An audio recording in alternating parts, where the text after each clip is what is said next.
Fala, meus queridos! Tudo bem com vocês? Como passar esse final de semana? Final de semana de Páscoa. Aliás, feliz Páscoa a todos. Que seja um ano abençoado, um ano alegre, um ano de realizações para todos aqui que vocês acompanham aqui na Rede Contodaro. Um final de semana de Páscoa, né? Um final de semana de chocolates nas decisões do campeonato estaduais. Tivemos muitas goleadas, né? Muitas goleadas por 4 gols aí, mas tivemos o Botafogo fazendo 5-2, tivemos muitos jogos interessantes pra gente abordar aqui. Acabou, né, a primeira metade não primeira metade, mas o primeiro terço das competições de 2023, né, agora foi embora as competições estaduais, vai começar, talvez, assim, de verdade, né, as competições nacionais, final de semana que vem começa o Campeonato Brasileiro, e já começa também o mata-mata com as equipes da Libertadores na Copa do Brasil, e já começamos também a Libertadores, enfim, certas competições já estão rodando, mas o Campeonato Brasileiro, que é o campeonato oficial, né, o grande campeonato que a gente tem, vai começar agora no próximo final de semana. Então essa primeira metade aí, essa primeira parte dos campeonatos estaduais já foi. Vamos começar com o grande campeonato, que é o mote do Na Rede Contodaro, né? Eu sou o Gabriel Todaro, me apresentando aqui para vocês, eu sou o Gabriel Todaro. Seja muito bem-vindo ao Na Rede Contodaro, que aqui a gente traz análise dos principais jogos das principais equipes do futebol brasileiro, né? São sempre das 20 equipes que estão na Série A do Campeonato Brasileiro. Ah, Todaro, não tem análise do Ceará? Não tem porque não tá na Série A. Do Atlético Goianiense? Não tem porque não tá na Série A. Do Botafogo de Ribeirão Preto? Não tem porque não tá na Série A. Quando tiver na Série A vai ter análise aqui Na Rede Contodaro. Fechou? Abraço. É isso. E quando jogar com as equipes da Série A, né? Como é o caso da final do Campeonato Cearense entre Ceará e Fortaleza, que ficou em 2-2. O Ceará acabou perdendo o título pro Fortaleza. Aliás, nesse vídeo aqui eu vou abordar mais a questão dos campeões, tá? Não vou falar muito das equipes que acabaram perdendo, infelizmente, mas por conta de tempo mesmo, né? E para manter o texto mais fluido, eu vou comentar apenas os campeões. A gente teve muito jogo, né, meus queridos? Vamos combinar? Mas assim, o Fortaleza foi campeão do Campeonato Cearense, não foi a unanimidade, eu acho que o Ceará deveria ter sido campeão, foi a equipe mais regular, tanto que decidiu o segundo jogo em casa, né, venceu o campeonato, venceu o confronto direto contra o Fortaleza durante a fase de grupos, né, venceu os 2 confrontos também na Copa do Nordeste, mas no confronto que realmente definiria a zoeira entre as equipes no restante do ano, né, que era o título do Campeonato Cearense, o Ceará ficou devendo no primeiro jogo, acabou perdendo por 2-1. No segundo jogo, o Fortaleza conseguiu arrancar um empate no finzinho do jogo. O Ceará saiu fazendo os 2-0 logo na frente, né, com Eric e Janderson, e o Fortaleza fez com Lutero e Caleb. O Lutero no finzinho da primeira etapa e o Caleb no finzinho da segunda etapa, dando aí números finais para o Campeonato Cearense. E é um título merecido, cara, que consolida o trabalho do Vojvoda e dá mais moral pro restante da temporada. Eu acho que é um trabalho muito decente, é um trabalho espetacular que o Vojvoda tem à frente do Fortaleza, e eu acho que essa consolidação, esse título, dá mais um gás aí para ele se manter no cargo, né, que passou por alguns momentos em baixa já nesse primeiro trimestre, né, com a eliminação na Copa do Nordeste, derrotas no Clássico, né, contra o Ceará, e também a eliminação na Libertadores, que acabou indo para a Sul-Americana, e eu acho que tem grandes chances de se sair muito bem nessa Sul-Americana. Já pelo Campeonato Gaúcho, né, o Grêmio venceu por 1-0 a equipe do Caxias no segundo jogo, num pênalti que eu acho que não foi.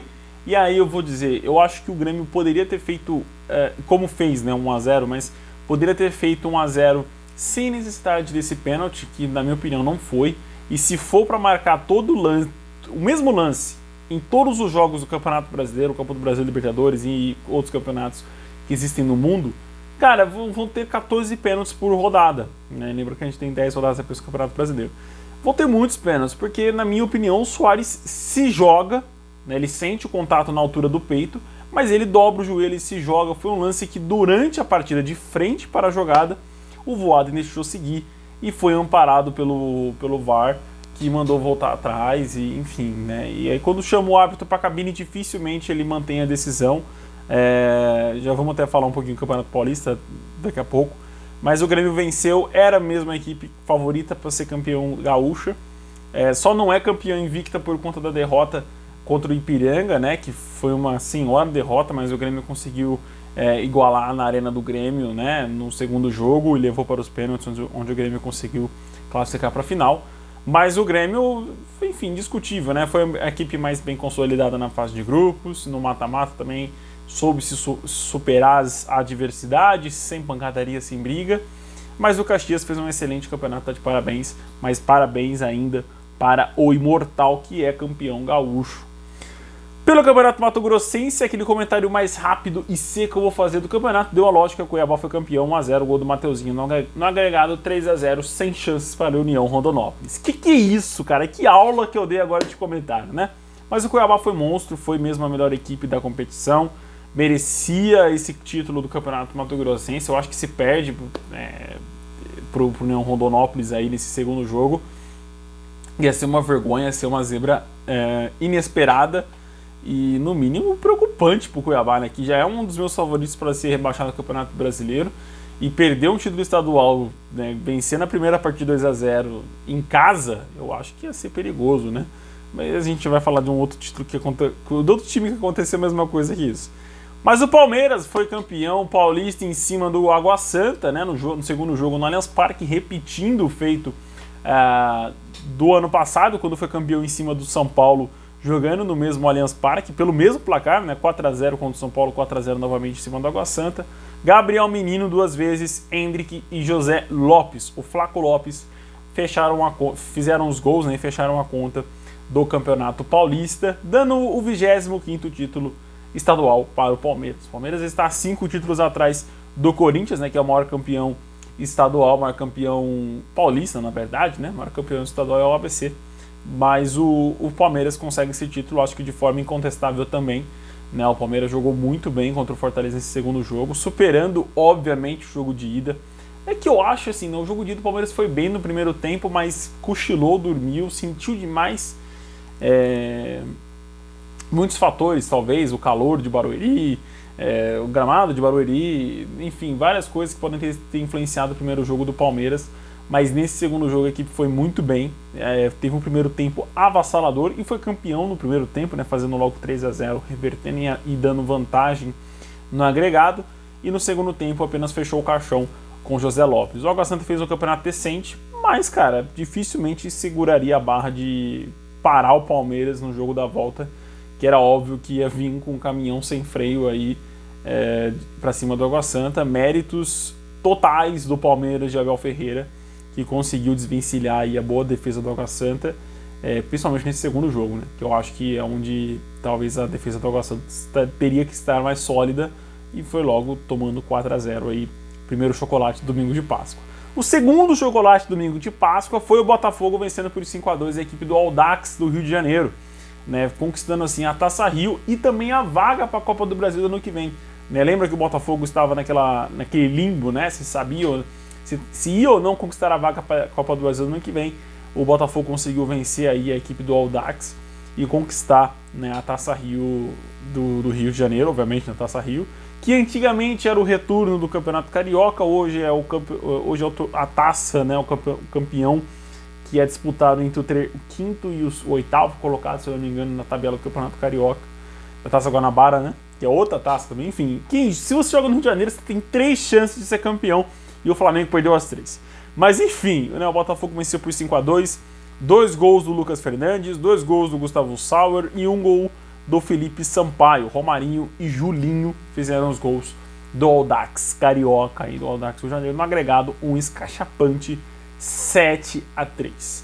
Cara, e aí eu só queria fazer um comentário mais nesse vídeo. É o título que o Botafogo vai ter esse ano, né? É a taça que o Botafogo vai levantar esse ano.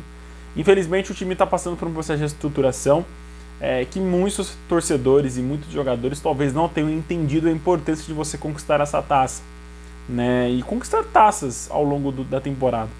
E para mim foi uma vergonha os jogadores do Botafogo não terem levantado a taça da Taça Rio.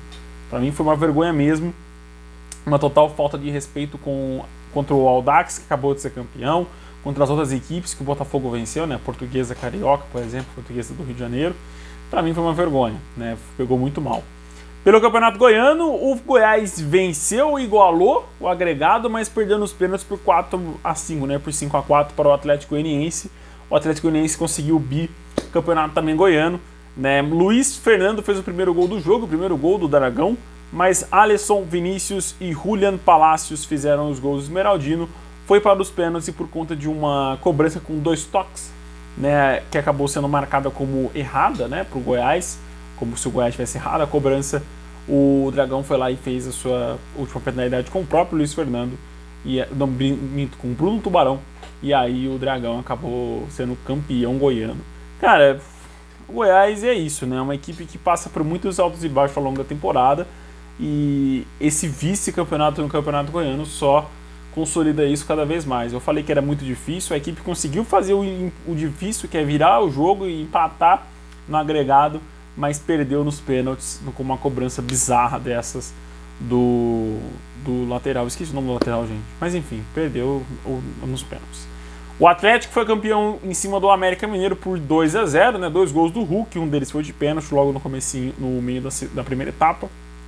Era muito difícil para o América vencer por mais de 2 gols, né, e ser campeão mineiro. E o Atlético foi lá e fez o jogo, um jogo completamente morno, sem muita agressividade do América depois que tomou o gol, né? Se tem a possibilidade, tipo assim, do América virar e ir pros pênaltis, mas não, o América tinha que fazer 3-1 no Atlético, jogando no Mineirão, reverter o placar, enfim, muito difícil.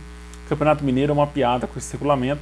Pelo Campeonato Paranaense, o Atlético Paranaense foi campeão, né, ao segurar o 0-0 com o Cascavel. No agregado ficou 2-1 aí, e o Furacão foi campeão, invicto do Campeonato Paranaense, era o grande favorito, mereceu essa taça, e consolida também o trabalho do Paulo Turra, né, o técnico que antes era o técnico auxiliar técnico do Felipão e agora assume a equipe aí do Atlético Paranaense e está fazendo um grandíssimo trabalho com o Furacão nesse começo de temporada. Para fechar, falando de goleadas e de chocolates nos campeonatos estaduais, tivemos o Fluminense aplicando uma senhora goleada em cima do Flamengo. Né? Marcelo, Cano 2 vezes e Alexander fizeram os gols do Flusão. E Ayrton Lucas fez o golzinho aí no fim do jogo, no acréscimo da segunda etapa, dando uma leve esperança para o Flamengo, que não adiantou de nada e acabou sendo derrotado, conquistando aí o seu 5º vice-campeonato nesse ano, talvez, não sei. Mas é a 5ª perda de título que o Vitor Pereira tem à frente do comando do Flamengo. Cara, eu sendo bem sincero, eu já falei isso num vídeo, vou falar no meio da semana, mas só para resumir. Cara, o Vitor Pereira não é o único errado, não. Eu acho que tem muitos outros errados à frente do Flamengo, né? E para mim essas perdas de finais, essas vexames que o Flamengo acaba passando, essa virada ridícula que acabou acontecendo no Maracanã, para mim é só mesmo um desfecho aí de toda essa má gestão que o Flamengo está passando nessa virada de ano, 2022 para 2023.